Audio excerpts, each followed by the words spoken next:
ડભોઈ નગરપાલિકા chief officer દ્વારા નગરના મિલકત ધારકો મિલકત વેરો સમયસર ન ભરતા હોય તેમને અગાઉ સૂચના આપ્યા બાદ સતત 2 સપ્તાહથી મિલકતો સીલ કરવાની કાર્યવાહી હાથ ધરવા કર્મચારીઓને સૂચના આપવામાં આવી છે. જે આધારે ડભોઈ નગરપાલિકા કર્મચારીઓ રાજુભાઈ શનાભાઈ વસાવા, કલ્પેશ જૈન, સંદીપ દરજી, કોપિન પટેલ, દર્શન પીઠવા, શિવમ તડવી, પ્રાચી પટેલ, ભાવિશ રાણા, ભાવિશા પરમાર, નીતિન વસાવા નાઓ દ્વારા જુદી જુદી ટુકડી બનાવી નગરના ચીપવાડ બજારમાં આવેલ નનુભાઈ, હનીફભાઈ, મુનાભાઈ, મિયાભાઈ મહુદાવાળા જેમનો ₹46,221નો મિલકત વેરો બાકી હોય તેમજ ઇબ્રાહીમભાઈ પીરભાઈ મહુડાવાળા જેમનો ₹40,763 મિલકત વેરો બાકી હોય બંને મિલકતોને સીલ કરવાની કાર્યવાહી હાથ ધરી છે.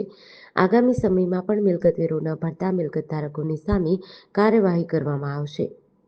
આજ રોજ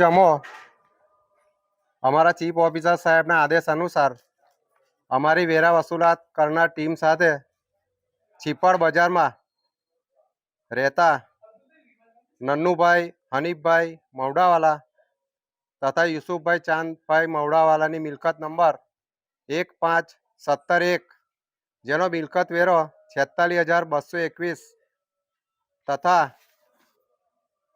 ખત્રી દુરેશભાઈ અબ્દુલ કરીમ કડુજી ગનુજીની મિલકત પેટાનો મિલકત વેરા નંબર 15,118 જેનો મિલકત વેરો 40,763 બાકી પડેલ હોય આજ રોજ અમે અમારી મિલ કર્મચારી સાથે સીલ મારેલ છે.